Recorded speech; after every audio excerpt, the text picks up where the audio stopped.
एक छोटे से गांव में एक उर्मिला नाम की लेडीज रहती थी। ऐसे तो उर्मिला एक लालची स्वभाव की औरत थी। उसे हर वक्त नए कपड़े और गहने चाहिए होते थे। उर्मिला के पति का नाम विनोद था, जो ऐसे एक शांत स्वभाव का व्यक्ति था। विनोद एक अच्छी फैमिली से बिलोंग करता था, तो वहीं विनोद एक मिस्त्री का काम करता था, क्योंकि विनोद पढ़ाई लिखाई बहुत ही कम किया था, जो अपनी बीवी का शौक पूरा नहीं कर पाता था। एक दिन उर्मिला से विनोद बोलता है, ओ डार्लिंग, जाओ मेरे लिए खाना निकाल के लेके आओ। जी खाना तो लेके आती हूँ, परंतु आप मेरे लिए एक छोटा सा काम करिए ना। मेरी सहेली है, वो मनाली घूमने गई है, मुझे भी मनाली घूमने जाना है। अरे तुम्हें तो पता ही है, हमारे पास इतने पैसे नहीं है कि जिससे मैं तुम्हें मनाली घुमा सकूं। प्लीज मुझे माफ कर दो। हाँ, मेरे तो किस्मत फूट गए थे जो आपसे शादी हुई मेरी।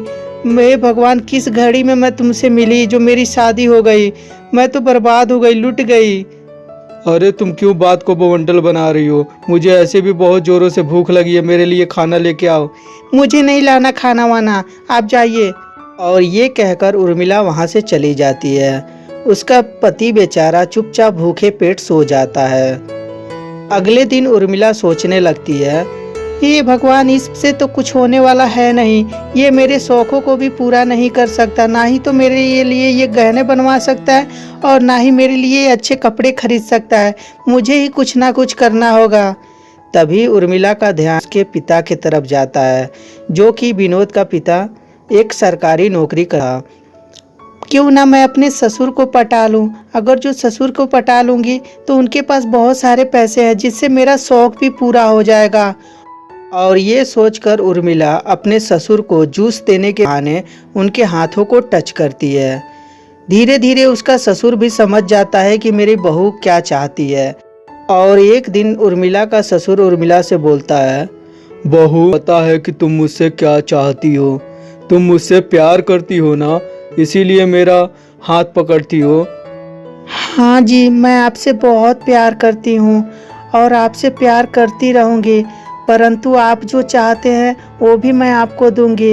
लेकिन मेरी एक शर्त है, आप मेरे लिए गहने लेकर आएंगे, तभी मैं आपको वो चीज़ दे पाऊंगी जो आप चाहते हैं। ससुर इस बात को सुनकर बोलता है, हाँ हाँ बहू, तुम चिंता मत करो, मैं तुम्हारे लिए गहने लेके आऊँगा। और अगले दिन उसका ससुर उसके लिए गहने लेकर आता है। गहने देखकर उर्मिला बहुत ही ज़्यादा खुश हो जाती है और अपने कहे मुताबिक अपनी सारी मर्यादाओं को लांघ जाती है। धीरे धीरे ये सिलसिला ऐसे ही चलता रहता है।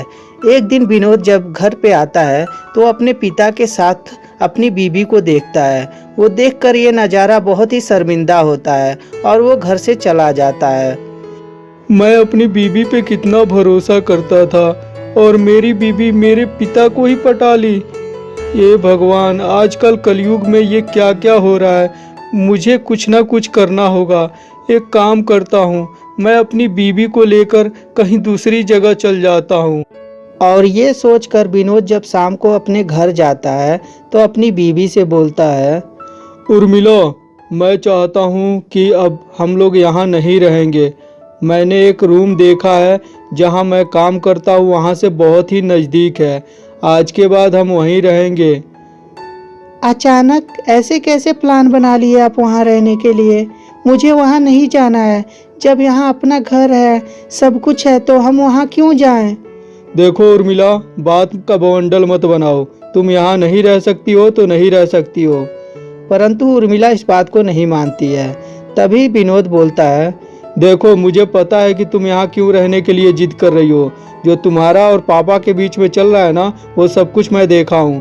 तुम्हारी भलाई इसी में है कि तुम मेरे साथ चलो, वरना मेरे से बुरा कोई नहीं होगा। हाँ, तो जब सब कुछ जान ही गए हो तो बीच में क्यों आ रहे हो? ऐसे भी मैं तुमसे प्यार करती नहीं हूँ, तुम मेरे शौक को पूरा कर नहीं सकते हो, इसीलिए मैं तुम्हारे साथ नहीं रहूँगी, मैं तुम्हारे पापा के साथ रहूँगी। दिमाग खराब हो गया है क्या? मैं तुमसे शादी किया हूँ तो तुम मेरे साथ रहोगी या मेरे पिताजी के साथ रहोगी? और ऐसे भी वो तुम्हारे ससुर है, बाप के समान है। तुम्हें ये बोलते समय शर्म नहीं आती है? हाँ, काहे का शर्म? तुम्हें शर्म आती है? आज तक मेरे कोई भी शौक को पूरा कर पाए हो जो मैं शर्म करूं? तुम यहाँ से चुपचाप चले जाओ, मैं कहीं नहीं जाऊंगी। और ये कहकर उर्मिला वहाँ से चली जाती है। विनोद को अब कुछ भी समझ में नहीं आता कि वो क्या करे। तभी विनोद डिसाइड करता है कि अपनी बीवी को और अपने पिता को जान से मारने की, और ऐसा ही करता है। विनोद अपने पिता और बीवी को दोनों को मारकर और अपने आप को पुलिस के हवाले कर देता है। विनोद उसके बाद जेल चला जाता है। तो दोस्तों, इसीलिए हमें कभी भी लालच नहीं